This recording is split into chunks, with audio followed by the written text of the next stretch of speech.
आज की कहानी का शीर्षक है भूत की सिद्धि। एक मनुष्य की पत्नी का स्वर्गवास हो गया तो उसे काम करने में बहुत परेशानी होने लगी। तो उसने अपने एक मित्र से अपनी पीड़ा सुनाई, अपनी व्यथा सुनाई। मित्र ने भूत सिद्ध करने का एक साधन बताया। उसने उस साधन का प्रयोग किया और भूत की सिद्धि कर ली। भूत ने कहा कि हमें हर वक्त काम चाहिए, यदि काम नहीं दोगे तो हम तुम्हें मार डालेंगे। वह काम देने लगा। जो भी भूत को वह काम देता, भूत उसे 2 मिनट में ही पूरा करके उसके सामने खड़ा हो जाता और कहता कि काम बताओ। वह परेशान हो गया और अंत में अपने उसी मित्र के पास गया और बोला कि हे भाई, हम तो उसे काम दे देकर परेशान हो गए। अब यदि हमारे पास काम नहीं होगा तो वह मुझे मार देगा। अपने मित्र से उपाय जानकर वह अपने घर वापस आया। इतने में ही भूत ने आकर फिर कहा कि मुझे काम बताओ। उसने कहा कि एक 20 फुट का लट्ठा लेकर आओ। भूत लेकर आ गया। अब इसे आंगन में गाड़ दो। गाड़ दिया।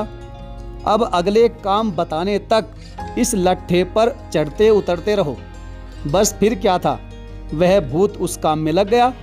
जब कोई काम होता तो उसे बुलाता और काम करवाने के बाद फिर उसे उसी लट्ठे में चढ़ने उतरने के काम में लगा देता। साथियों, यह हमारा मन भी भूत की तरह है। यह कभी खाली नहीं बैठता। इसे हर वक्त काम चाहिए। यह भागता ही रहता है।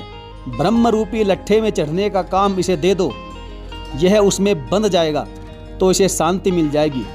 आपको एक कहानी और सुनाता हूँ। एक महात्मा के पास एक शिष्य था। महात्मा ने उसे ज्ञान का उपदेश दिया, परंतु उस शिष्य की समझ में ज्ञान का उपदेश नहीं आया। महात्मा जी ने कहा कि आज मैं गंगा स्नान करके आऊँगा तो तुम्हें पारसमणि दूंगा, तुम यहीं रुकना। महात्मा जी चले गए। जब काफ़ी समय बीत गया, महात्मा जी गंगा स्नान से वापस नहीं लौटे तो इसकी व्याकुलता बढ़ती जा रही है।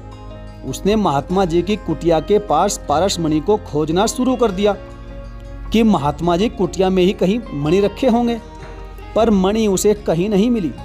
इतने में महात्मा जी आ गए। कुटिया की हालत देखी और समझ गए।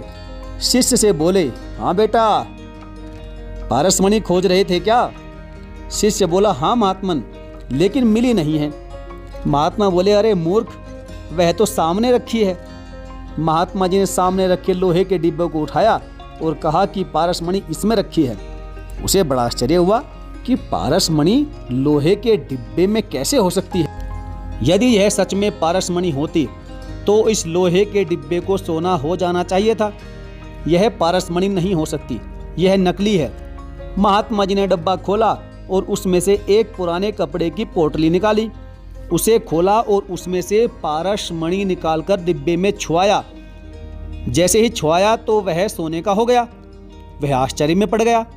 आज उसकी समझ में आ गया। महात्मा जी ने कहा कि इस पुराने कपड़े की वजह से पारसमणि और लोहे का संपर्क नहीं हो पा रहा था, जिससे मणि अपना प्रभाव नहीं दिखा पा रही थी। साथियों, आज यही हालात हमारे भी हैं। हमारे अंदर पारसमणि रूपी आत्मा है। वह माया की वजह से जीवात्मा को आत्मसात नहीं कर पा रही है। और दूसरा, हमारा यह मन रूपी भूत है जो कि खाली नहीं बैठता, इधर उधर भागता रहता है। इसीलिए भूत की सिद्धि अर्थात मन की सिद्धि करना बहुत जरूरी है। कहने का मतलब है कि इस मन रूपी भूत को परमात्मा रूपी लट्ठा चाहिए, जिसमें यह बंध जाए और शांत हो जाए। साथियों, यह छोटी सी कहानी आपको कैसे लगी, आप हमें कमेंट करके जरूर बताएं। और चैनल को सब्सक्राइब नहीं किया तो सब्सक्राइब करके बेल आइकन को भी जरूर प्रेस कर लीजिएगा। तो चलिए साथियों, मिलेंगे फिर और किसी मोटिवेशन कहानी के साथ में। तब तक के लिए धन्यवाद।